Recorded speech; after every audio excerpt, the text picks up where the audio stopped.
Greetings, friends and fellow researchers. Welcome to another episode of Squaring the Circle. In this episode, we're going to do something a little different.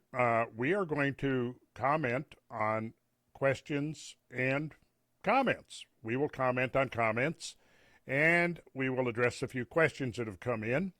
We're hoping to do more of this because there have been a lot of comments and questions that have come in. Some really good, some mediocre, and some, I hate to say, but truthfully, really dumb.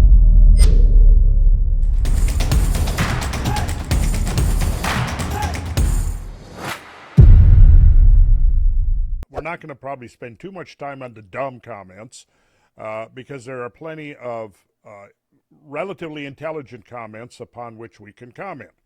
So I know that my friend and colleague and producer Mike Robertson is waiting in the wings with a group of questions and comments for me. So are you out there somewhere in the ethers, Mike? There you are. Okay. Greetings. Okay, so am I understanding this correctly that you have half a dozen or 7 or 8 things for me to comment on? Is that I true? Or is certainly that... do. Oh, you Yeah, do? we pulled some comments specifically on one of your last guest appearances on Next Level Soul, Okay. a very popular podcast with over 1 million subscribers on YouTube. Just go to @NextLevelSoul on YouTube, and you can see there's a full 2-hour interview there. But these questions and comments have been pulled some from there and some from a few other sources. So if you'd like to, we can dive right in. I don't see why we shouldn't. Let's do it. All right, I'm going to pull them up. You just read them and then comment as you will. Okay. I lay on the earth and watched. This is Jacqueline Willems 981, 3 weeks ago. Her comment is based upon something I said at 46 minutes 46 seconds into the interview. I might have to review what that was. I think I might have been referring to God as the great architect. Anyway, she says, I lay on the earth and watch the movement of the stars through the night sky. I see the movement in the panorama before me with the precision of a fine-tuned watch. It's the closest thing to God I have experienced. I'm awed. Well, she may have been inspired to make this statement because I've made similar statements about doing something very much like this, particularly in the rural Minnesota countryside back in the 50s and 60s. Nice big hill near where we lived, usually covered over the summer in cool green alfalfa, and laying, what she's describing right there, laying on the earth at night, looking up at the stars through the night sky. I actually did that. So I'm right there with her and seeing the movements of the heavens over a period of time, literally like a fine-tuned watch. And as she says, I'm awed. I was awed as well and still am. When I get out of the way from the urban lights, get out into the rural areas where you have a nice dark sky, and then you can really begin to see the panorama that she references here of the stars and their movement through the course of a night is something to behold. And it's just too bad that too many people these days don't have that experience, and far too many young people are not having that kind of experience. And I've been commenting a lot on that lately because that's part of I think the psychological maladies that are affecting some of the young people that are now being given so many psychiatric drugs and having various issues, psychiatric issues, mental health, emotional issues.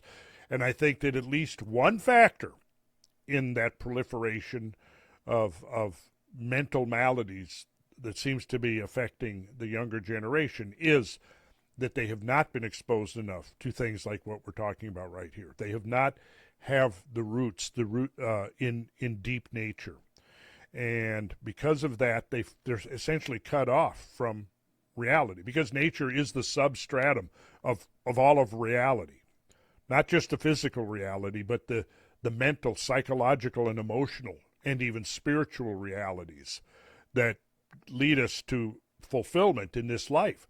And if you have a whole generation of young people, the majority of whom are growing up with no direct connection to the substratum of the natural world, yes, they're going to begin to exhibit issues. And this is now being proven. It's being proven by statistical studies that have looked at discernible differences that accumulate between young people growing up with regular exposure to nature and those who don't. And this is going to be a regular topic of conversation in our podcasts, is looking at this accruing evidence showing that amongst those young people and growing up into adulthood who have not had the privilege of being exposed to the natural world, statistically, they have more depression, they have more divorce, they have more drug addiction, they have more incarceration, right across the more suicides. Did I mention divorce? All of these things seem to be intrinsic to people who have been deprived of regular exposure to the natural world. And this is something that needs to be corrected. And it needs to be corrected without further ado. And brings us back to the question of why I'm working with a team of people now who are very seriously committed to the idea of a revolutionary new kind of education, which is essentially just a recasting of ancient traditional methods that have been shown to yield positive results, and get back to a reality-based education. I would like to pause for a moment to express my appreciation for our friends over at CBD from the Gods, who have been a trusted and long-term sponsor of our efforts, first at Cosmographia and now at Squaring the Circle. And I am still benefiting in multiple ways from using their high-quality and effective products. I regularly use the oil internally for both help with sleep and pain relief, and I use the salve topically for those isolated aches and pains that are an inevitable result of an active lifestyle. If you haven't experienced CBD from the Gods, or if you are an established user, we are offering free shipping to anywhere in the country. Just use this code, RC Ships Free, to take advantage of this offer of free shipping for life. Not indoctrination, which is what we have now. And in fact, it's the indoctrination itself that also leads to more exacerbated conditions of melees and so on that's affecting people. So, yes, I love this quote from Jacqueline Willems, 981. And I'm with you. I understand what you mean. I will mention one thing. It was Christmas, I believe it was when I was 14 years old, which would have made it 1965, I guess. I got a set of ice skates for Christmas. Now, we lived on a lake. And this particular year, we'd had a early cold that came on, but without accompanying snowfall. And we had a series of very cold, clear nights, very still nights, and the lake froze over, and the ice was like a sheet of glass, where normally, if it's snowing commensurate with the freezing over of the lakes, you'll get very rough textured surface and it will be not reflective at all. But in this case, it hadn't snowed yet by Christmas, and the lake was frozen over. And what I remember, I was going to go out, try out my new skates. It may have been Christmas Eve, the next day, I don't know. But it was right around that Christmas of 1965. I took my skates, went out, and began skating across the lake. And it was slick and smooth like a mirror and extremely reflective. And it was a clear night, crystal clear, quite cold as I remember. And one reason, that cold winter nights in northern climates coincide with clear skies, because the clear sky, when you have, clouds in the sky, they retain the heat. But if you have a clear sky, all of the heat just escapes to space, and you get these really, really cold nights, right? So it was one of those nights, but I remember skating across the lake, and the surface of the ice was like a mirror. So you could see the reflection of all the stars in the ice. It was almost like stars above and stars below. It was really, I don't know how to describe the experience.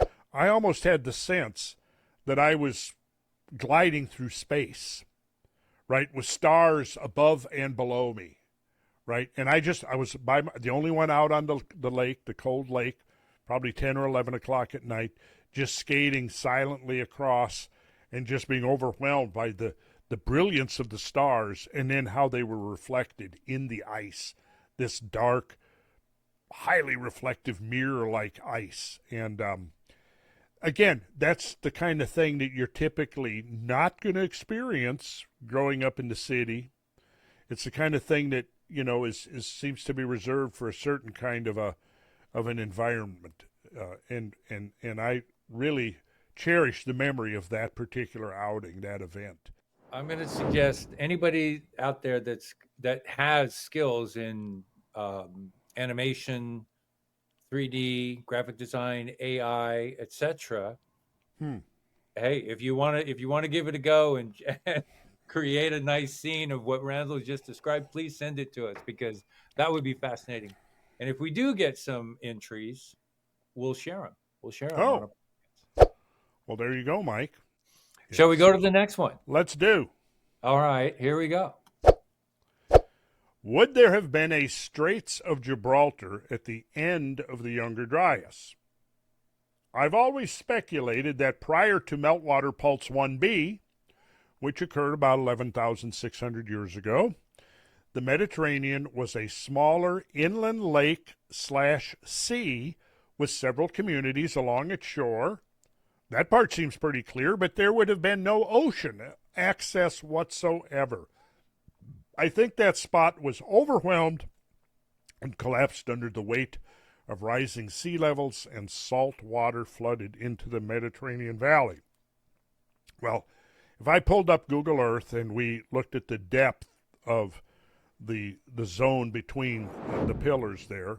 So here we go. We're looking, we've got the big picture. Here's the Atlantic Ocean. Here's the Mediterranean. And here is the Straits of Gibraltar. And this is this is a bathymetric map. So it shows the topographical elevations of the sea basins and the seafloor. Just like I can hover over any area of land with my cursor, and down here, it'll give me the elevation above sea level. But if I hover over the ocean, it gives me the elevation below sea level. Okay? Now, so what I'm going to do is I'm going to zoom in on this area, but in the Straits of Gibraltar, and like I've got where my cursor is right now, I can actually read the depth of the water at that point. So that depth right there is 2,062 feet. Right there where my cursor is. So it's 2,000 feet deep right there. Let's move a little towards the Mediterranean itself, and let's see what's happening. Okay, so it's getting deeper. So there's a sill here, I'm imagining, like a sunken ridge here, as we're moving towards the Mediterranean basin. Like right here, for example, we're at 2,800 feet depth. So from here, I said that we were at right at about 2,000 feet. So we've descended about 800 feet. So now come back up here. Now as we go to the west, yeah, okay, so right here, 2,012 feet. We're getting out here. Here we've come up to 1,400 feet. And I think I know the reason for that, because there's a sunken island right there called the Spartel Bank. Let's see, coming across, minus 1,300, 1,400. minus 1,000. Let me zoom out, come over here, and then when we get right here, yeah, we're at about 1,200 feet deep. Yeah, 1,100 feet. So we're 2,000 feet deep right here, and then it rises. This is somewhat of a rise right here. But as we get out further away, yeah, we're 1,000 feet below sea level as we travel to the west. And then only here, where the cursor is now, are we back up to about a depth of 2,000 feet. Or I should say down to a depth of 2,000 feet. But even right here, it doesn't get shallower than about 1,000 feet. Okay, so now and right here, between the pillars themselves, it's 2,000 feet deep. Well, sea level was 400 feet lower, right? So even where it's 1,000 foot of depth, even at the peak of the late glacial maximum, when sea levels were at their minimum, which was 400 feet below sea level, we're still 600 feet underwater. So there was never a discontinuity between the Atlantic Ocean and the Mediterranean. Now, what this comment does go on and say is that there could have been communities. Clearly, yes, drop sea levels 400 feet, and the Mediterranean is going to be smaller, isn't it? Of course it is. You know, the coastlines are going to migrate seaward, and the total basin containing Mediterranean will be smaller. But in order to separate the two, you would have to drop sea levels a minimum of 1,000 feet. And even then, I'm guessing that some of this area up in here, well, this is pretty shallow. But right in here, yeah, even if you dropped sea levels 2,000 feet, you would then have islands right in here. You would segregate the Mediterranean from the Atlantic. Right here, where you've got a depth of 2,000 feet, the water would still be 1,600 feet deep during the late glacial maximum. So even though you'd have reduced size of both the Atlantic basin at full pool during late glacial maximum and the Mediterranean, sea levels would not have dropped enough to separate the two. What's his name? What's the gentleman or lady? Oh, some dumb guy? Well, your comment isn't that dumb, actually, but because you're onto something here. There was, in fact, a time when the Mediterranean did become separate from the Atlantic Ocean. It was during a period called the Mediterranean Salinity Crisis. And this is one of the, I'm pretty sure, one of the so far unexplained phenomena of geology is what exactly transpired that led to the separation of the Mediterranean from the Atlantic.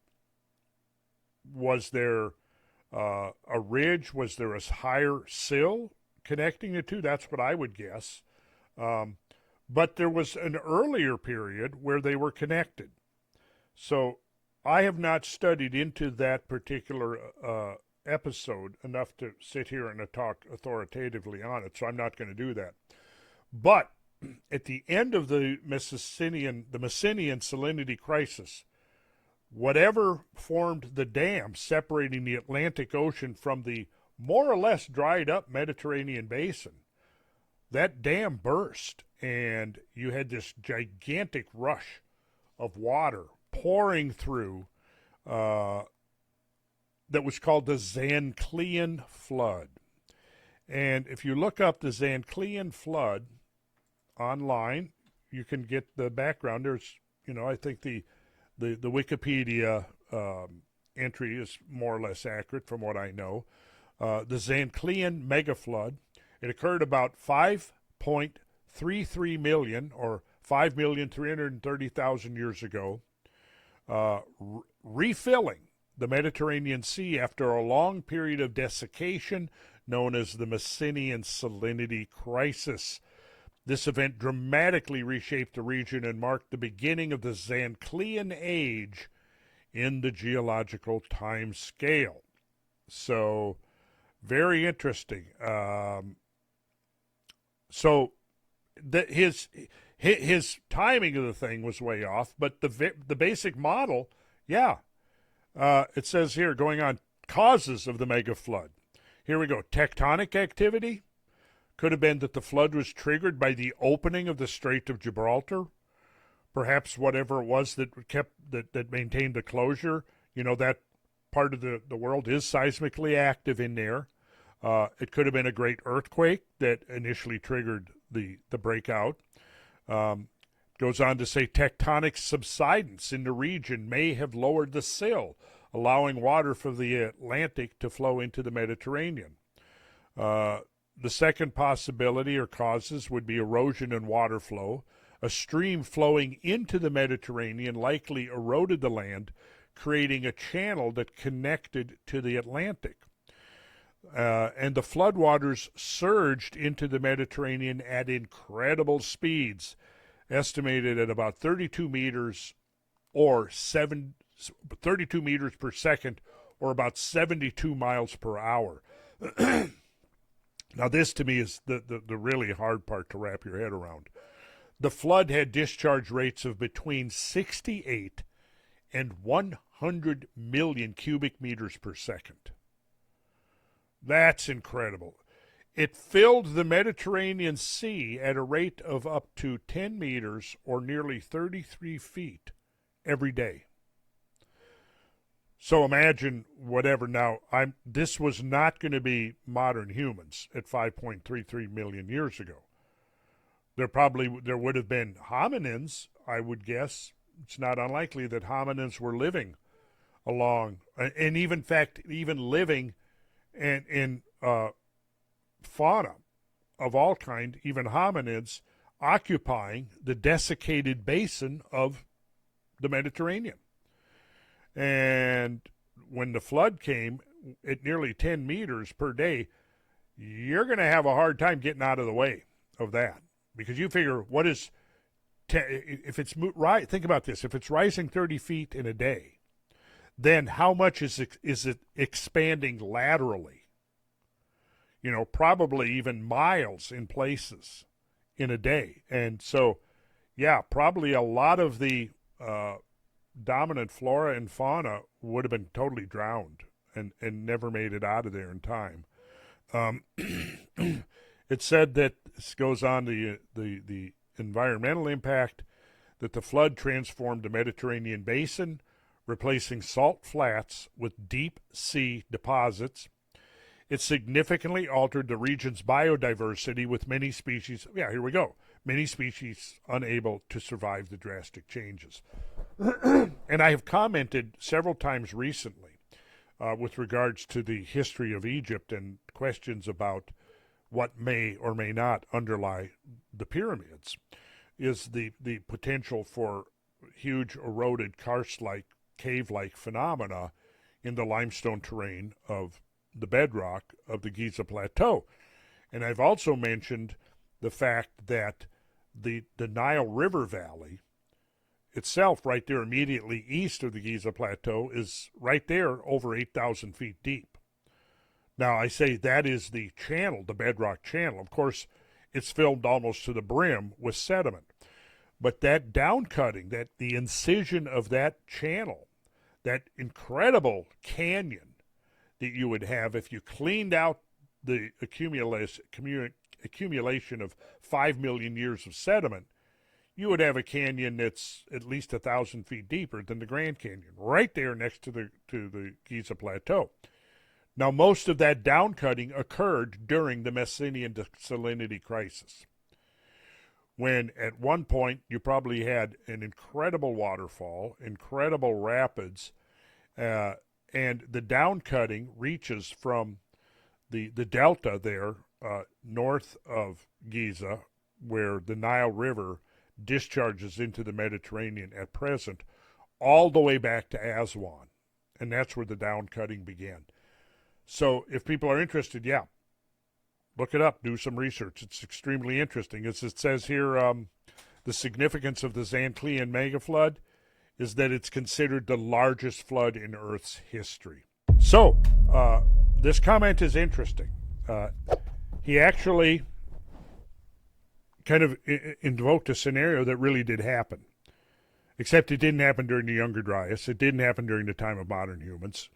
It happened, like it said, it's dated at over 5.3 million years ago. So, we'll stop sharing for that. And so the answer to your question, there would have been Straits of Gibraltar at the end of the Younger Dryas. For one thing, the end of the Younger Dryas, sea levels were still higher than their late glacial maximum minimum. I think maybe they were still 250 feet or so lower than present, but they were higher than their minimum elevation during the late glacial maximum 15 to 20,000 years ago when they were 400 feet lower. Okay. What else you got there, Mike? Ooh, wow. Marie Ozema 2 weeks ago? Okay. Mainstream archaeologists are scientists. Yeah, okay. So are geologists, so are physicists, so are anthropologists, so are biologists, zoologists, botanists, etc. Yeah.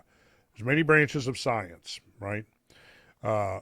Scientific conclusions are based upon verifiable facts.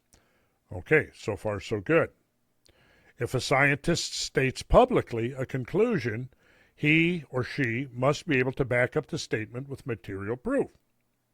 So far so good.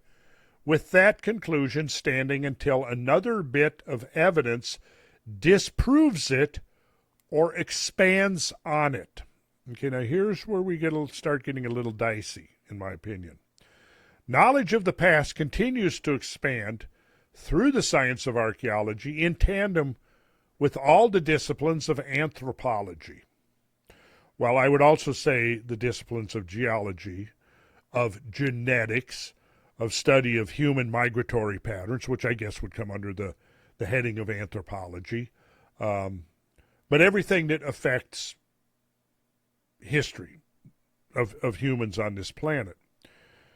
Well, now she takes this immediate left-hand turn here by introducing a term which I consider to be highly suspect, which is pseudo-archaeology, which is based on extrapolations rather than from verifiable, repeatable, factual results from experimentation. Okay, let's stop there. If we're talking about chemistry, if we're talking about, let's say, dating a particular site, we're dating artifacts from a particular archaeological site, well, yeah, then we can extrapolate from verifiable, repeatable, factual results from experimentation, right? So if I extract some artifacts, some bones, something from an archaeological site that's being excavated, then I use advanced scientific methods to date those. I should be able to verify that. Somebody else should be able to come along, extract an artifact from the same strata, from the same zone, and get basically the same results, unless you've got an intermingling of diverse ages in one deposit, okay? Well, pseudoarchaeology is based on extrapolations. But here's the thing. Even though you can date artifacts, you can date if you find some organic remains in an archaeological site being excavated and they're less than, say, 50,000 years old, you can date those. You can use more highly sophisticated techniques like optically stimulated luminescence and the other dating technologies that exist. However, once you've done that, everything from that point on is extrapolation. So what she's defining here, she said pseudo-archaeology is based on extrapolations. Well, yes, it is. But so is mainstream archaeology, based on extrapolations. Now she says, rather than from verifiable, repeatable, factual results from experimentation. Okay, fair enough. But to me, the definition is so blurred here between what is now accepted as what is acceptable archaeology from what is defined as pseudo-archaeology. And when you get into the realm of extrapolation, I think that it is a verifiable fact that there are a lot of inconsistencies within the paradigmatic framework of conventional models of ancient history and prehistory. There are inconsistencies. There are contradictions. There are unanswered questions. You know, we talk a lot about cycles in history, but every society that forgets the value of hard assets eventually learns to appreciate that value through painful experiences as markets rise and fall. Well, this Veterans Day, Birch Gold is giving back to the individual investor who understands real value better than anyone, and especially to our veterans, and those who believe in preserving the hard-won freedoms they fought for. Right now, for every $5,000 in precious metals you purchase from Birch, for an IRA or physical delivery, Birch will send you a free, custom patriotic silver round. And there's no limit. The more of your assets you protect, the more silver you will earn. And if you serve this country, Birch Gold will even cover your IRA fees for a full year. That's hundreds of dollars in savings, plus the peace of mind that comes from holding something real. Don't wait. The offer runs only through October 31st, and silver supplies are limited. Visit our partners at birchgold.com/Randall Carlson to claim your eligibility and secure your free silver today. That's birchgold.com/Randall Carlson. And now, back to the show. About our own past, and the more archaeology dives into the past, the greater the inconsistencies. I mean, 10 years ago, 20 years ago, who was trying to fit Göbekli Tepe into the archaeological narrative? Nobody was, right? 40, 50 years ago, who was trying to integrate let's say, the geological determination that the Sphinx had been severely water eroded, which I still believe is the strongest contender for explaining the geological circumstances surrounding the limestone ditch in which the Sphinx is found. That's a conversation for another time. But nobody was questioning the conventional dating of the Sphinx.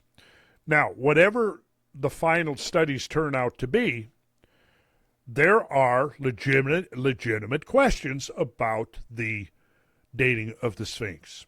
Okay?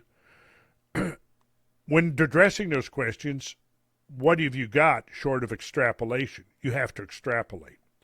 So extrapolation is not the overall means of dismissing or defining pseudo-archaeology.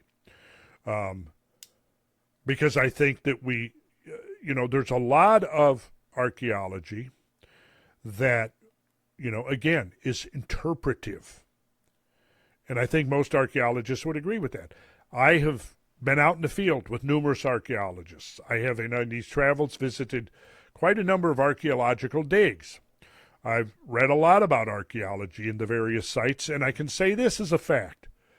There's a lot of disagreement and a lot of different points of view coming from the archaeological community. There is not a monolithic consensus that seems to be implied in what this woman is saying. So then she goes on to say, for example, I study Neanderthals, and I love the Jean M. Oul Clan of the Cave Bear series of books. And I really want her depiction of Neanderthals to be true, but so far there's no actual material evidence for that. Okay, I haven't read those books, but of course nobody's putting that out as anything other than fiction. Nobody's presenting this as an alternative hypothesis for the lifeways of Neanderthals. It's not being presented. This is not a scientific paper being presented in the Journal of Archaeology. This is a work of fiction. So I don't think her example holds. She really wants her depiction of Neanderthals to be true, and I think what she's implying here is that pseudo-archaeologists really want their definitions or their depictions of ancient history to be true. However, again, this pseudo-archaeology is a very elastic term, and it can be applied to anything that one particular archaeologist happens to believe is outside the so-called mainstream. But again, there's a wide diversity of perspectives. There is not a single-minded, monolithic archaeological community that's in agreement on all issues of ancient history and our past. So let's see. There is material evidence that does not match her depiction and could offer a different interpretation of how Neanderthals operated culturally. Mainstream archaeology is not compromised, nor are we hiding any truths. I would say that no, nobody's probably deliberately hiding truths, but there's definitely a very deeply ingrained reluctance to look at something outside the framework of the mainstream narrative. I would say from that standpoint, it is compromised. When I have heard, in fact, when I read some of the refutations of ancient apocalypse and some of the refutations and attacks upon Graham Hancock, I go, okay, so there's a lot of name-calling here going on, but I don't see anybody actually taking specific questions that Graham has raised in his work and attempting to actually address those questions, because that's what he's doing. He's essentially pointing out that, yeah, there are inconsistencies within the mainstream narrative. There are. That's a fact. There are. And that is no more better underscored than Göbekli Tepe and the other tells that are now being found in Turkey that appear to be equally as old. That raises very challenging questions about our assumptions concerning prehistory. So now, if you ignore that and you ignore other evidence that suggests the possibility of more ancient cultures or a more ancient migration to the Western Hemisphere, to North and South America, going back perhaps 30,000, 40,000 years, well, I think that there is evidence of this as a possibility. Does more evidence need to be examined and demonstrated to present an ironclad case? Absolutely. But there's enough evidence, for example, to question the Clovis first hypothesis, that the Clovis culture was the first culture into North America around 13,400 years ago. Because there is enough evidence to suggest the presence of people in North America 20,000, maybe even 30,000 years ago. So how is archaeology dealing with that? Well, she says mainstream archaeology is not compromised, nor are we hiding any truths. Well, she's presenting herself as a spokesperson for what is being portrayed as a monolithic community of like-minded thinkers with a coherent model of prehistory. And that doesn't exist. I'm sorry, it doesn't exist. So I don't know. And again, you're looking at archaeology here as an integrated monolithic unit. I think that we probably could make the argument that there are archaeologists that are knowingly hiding the truth. Because, I mean, there's thousands of archaeologists, and my point is they don't all think alike, right? They don't all have come to the same conclusions, right? I've been in the field with archaeologists that believe there were inhabitants in North America 30,000 years ago. That's outside the mainstream of archaeology. Right there, that is the exception that proves that the rule is not all-encompassing. And he happens to be a very intelligent man who's done his homework, and he's very conservative and has found evidence. He hasn't proven to everyone's satisfaction. But what it has done is has raised questions and underscored inconsistencies within the mainstream narrative.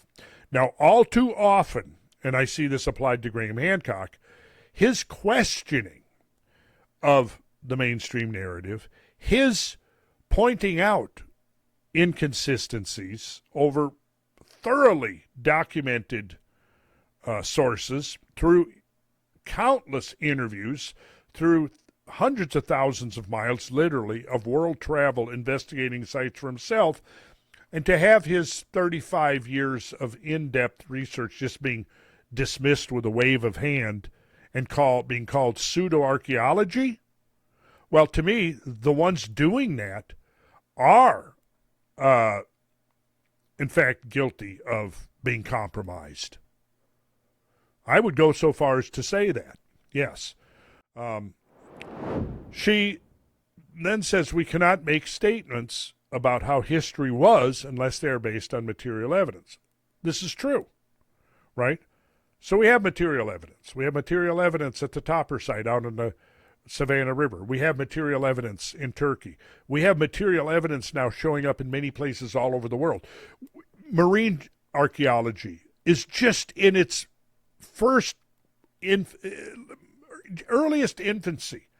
We have no idea what the oceans of the world may yield up in the next few decades, because we're just getting the technology and the ability to begin to examine in detail what's going on, because millions of square miles of land were exposed and inhabited during the late glacial maximum with lowered sea levels 400 feet. So we can't make any finalistic, definitive statements at this point, because I think we're, with the new technologies we've got, that is allowing us ground-penetrating radar, LIDAR, the dating technologies we've got, we're on the threshold of a whole new era of archaeological research. So I think we need to be careful here about the definition of our terms and not be so willing to throw about the term pseudo-archaeology so readily, because today's pseudo-archaeology may become mainstream archaeology within a few years. She then says pseudo-archaeology makes statements about how history was. Well, so does mainstream archaeology.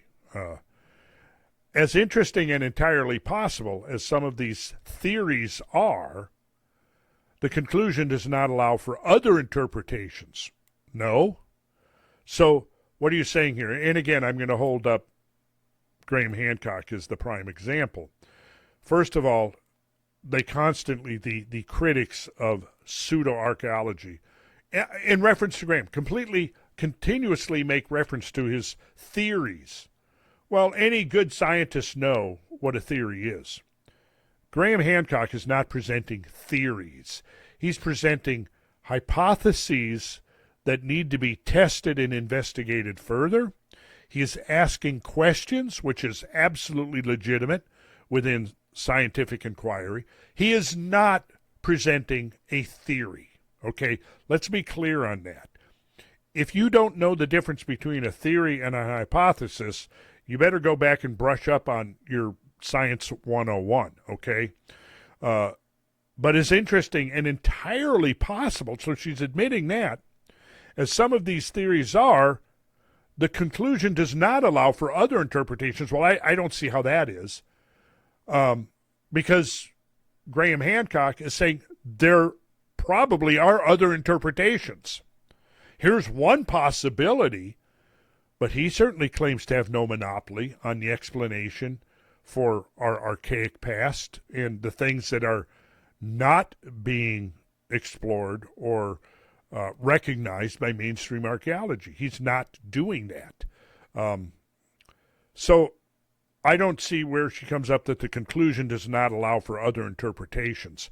What it seems to me is that mainstream archaeology is actually more guilty of that, not allowing for other interpretations.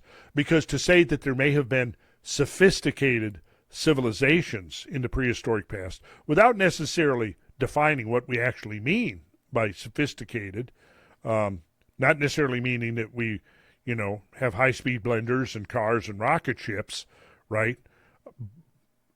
What do we mean by sophisticated civilizations?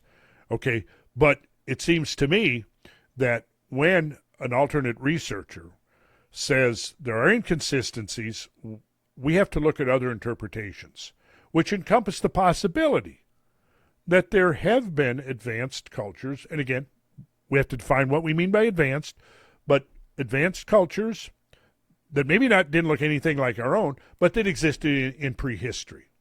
That is an alternative interpretation, and it is 100% legitimate interpretation, okay? Because there is no other interpretation for the growing mass of inconsistencies within the standard narrative of prehistory. Nor does the pseudo-archaeological community use all of the available evidence, picking and choosing material that backs up the statement and ignoring the evidence that allows for other interpretations. Well, here again, she's contradicting herself here because she says the pseudo-archaeological community, and I wish she'd actually give some references here. If she actually referenced Graham or whomever else it might be, then we could get down to specific citations that he's got copiously in his bibliographies, and then we could look at his sources and see where he's drawing his sources from. And I've done that. I mean, I've read 4 of his books. I've methodically worked through the extensive, exhaustive references that he includes with all of his books. Right? Well, here's the deal. If I would say that again, I would flip the script here and say that it's mainstream archaeology that's being very selective in terms of what it includes in acceptable archaeological discourse. Very much like how I see the whole climate change controversy, because I present a lot of evidence showing that climate change is completely natural, has been ongoing, oftentimes far more severe or extreme than anything we have experienced in recent times. And I've been accused of cherry-picking evidence. Well, my response to that is, well, I read and study and look at what the global warming, if you want to call it, the climate change consensus community is talking about. I follow up their references. When they have the references, I read the original scientific papers that oftentimes are being used by the popular press and the mainstream press to present a perspective. And upon reading the original scientific paper, it turns out that it's not even consistent with the extrapolations of mainstream media that's being put out for popular consumption. Okay, well, and here's the thing. I'm accused of cherry-picking evidence because I'm going through and pulling out the studies and the research that is being ignored by the Intergovernmental Panel on Climate Change, that's being ignored by the recipients of government funding who are expected to come back with a narrative supportive of the global warming, anthropogenic global warming agenda. And I know some people listening to this may not like that because they are, for whatever reason, invested in their belief into that narrative. They say things like, well, follow the science, okay? So I have followed the science on climate change for about 40 years now, right? This is why I'm aware of the fact that there's a mountain of stuff out there that contradicts the narrative that climate change now is exclusively the result of anthropogenic activities. It's not, any more than it was 100 years ago or 1,000 years ago. Are humans influencing climate? Absolutely, they are. But to try to spin the narrative that they're the exclusive or at least the dominant effect, no, that is legitimately disputed, and there's plenty of evidence to contradict these assertions, and that doesn't mean that to present the alternative evidence that's been ignored by the mainstream is somehow cherry picking. That's just plain BS. And the same applies to this with archaeological evidence, because there is a mountain of archaeological evidence that is very difficult to fit within the mainstream narrative. It's getting more and more difficult every year, every decade.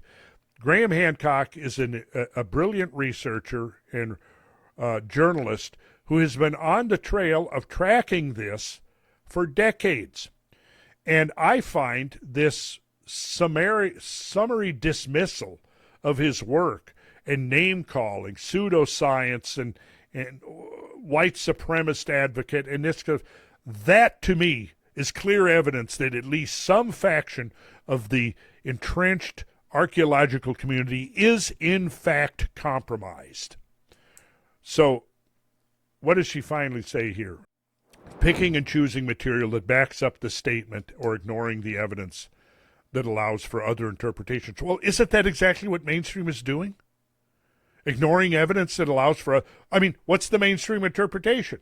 Well, that you have this logarithmic scale where pre-Holocene, tens of thousands of years of subsistence economy, foraging, hunter-gathering, nothing that could be construed as what we think of in modern terms as civilization, right? That's the mainstream narrative. Well, who's the one that's not allowing for other interpretations? Because what would the other interpretation be? Well, okay, if we assume 10,000 years, 20,000, 100,000 years of barbarism, and that's the entrenched dogma, and then somebody comes along and say, well, there might have been more going on back then than we're aware of. Well, get out of here. You're a pseudo-archaeologist. Well, who's the one who is then not allowing for alternative interpretations? I would say it is, in fact, the mainstream archaeological community that is the one who is not allowing the alternative interpretations. And then she says there's no conspiracy of mainstream archaeology to hide our history. Okay, no conspiracy, well, maybe, maybe not. But when I go through and read 10 to 12 attacks on ancient apocalypse, and they're all obviously, and we will do a podcast on this to support what I'm now saying, they're obviously reading from the same script. I can cite words, phrases, sentences which are almost identical from 10 or 12 different sources, whether it's coming from the journalistic sources or from the archaeological community. And when you see this, it's very difficult to dismiss the likelihood that they are reading from the same script, the same talking points. I would suggest that there is, in fact, at least within some factions of the archaeological community, not again the community as the whole, which is kind of what she's trying to invoke here, this picture of this holistic community of monolithic thinkers, and we're all archaeologists, who are all in agreement on this, which is a pure fiction, okay? But I could say I think the evidence is pretty overwhelming that at least within one circumscribed faction of the archaeological community, there is a conspiracy. And I think that when you read these accounts, which I've assembled together, and I've got line-by-line quotes from different sources that are saying virtually the same thing, right? Somebody is putting that out there. Somebody is putting these storylines, this narrative, these talking points out there. And people in mainstream news, people in the archaeological community are regurgitating that stuff. And it's clear as day that they're not all coming up with this stuff independent of each other. There'll be more about this, believe me. So she says again, we are scientists and cannot make statements without being able to back them up with material proof using all the evidence available, not just the material that backs up our statement. And I would say, yes, that's true. And a whole lot of archaeologists, including this is with all due respect, this self-appointed spokesman for the archaeological community need to take their own advice. So I don't mean to be too hard on Marie. I'm sure she's a wonderful lady, and I just hope she expands her thinking to realize that, yes, there are political agendas here. There are other agendas, could be some of them economic. I don't know what ultimately lies at the basis of this this approach to anybody who questions the mainstream narrative. But I would argue this is not true science. This is science that's been subordinated to the service of an agenda. And I think there's definitely agenda. And when we do a detailed podcast breaking down the mainstream response to ancient apocalypse, I think it'll become glaringly obvious that there is, on some level, a conspiracy. Well, that wraps up the questions, right? I believe it does. So, on that, I guess I'm dismissed, and I can actually go to sleep, because it is actually 2:55 in the morning here in Georgia. So it's well past my bedtime, but I feel like it was worth it. I think we covered some good ground. We've got some good raw material here, Mike, for you to work with. And all right, so thanks, everyone, for joining us. Please subscribe to my newsletter. I get into a lot of extended discussions about a lot of the topics that come up here. Hopefully, John Arthur and I are going to be doing, if we've got the technical means, and I think we do, to do some broadcasting from the Azores in a few weeks.